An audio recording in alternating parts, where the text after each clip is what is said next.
Gubernur Bali Wayan Koster meminta siswi SMP yang tercecer dan tidak dapat SMA atau SMK negeri agar diterima di sekolah negeri dan meminta DPRD Bali jangan tergesa-gesa mengalihkan anggaran renovasi ruangan komisi. Sebab, kata Koster, pembelajaran saat ini lebih banyak dilakukan dengan daring dan metodenya akan segera digarap untuk keberlanjutan. Ia menyampaikan penerimaan SMA dan SMK lebih banyak domainnya ditangani Pemprov sesuai undang-undang. Karena itu, anak-anak lulusan SMP bisa diakomodir sesuai pilihannya dan sesuai haknya memilih sekolah.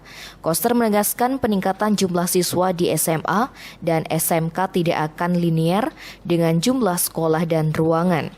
Pandemi ini membuat siswa belajar secara online dan daring. Tidak semua belajar di ruangan kelas.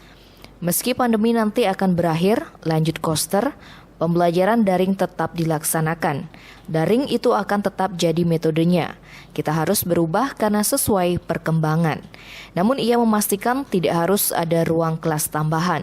Koster menyarankan DPRD Bali tidak terburu-buru dan panik dengan penambahan siswa ini. Karena pandemi ini mengajarkan tata kelola yang baru, lebih efisien dan efektif. Tim Bali Express melaporkan.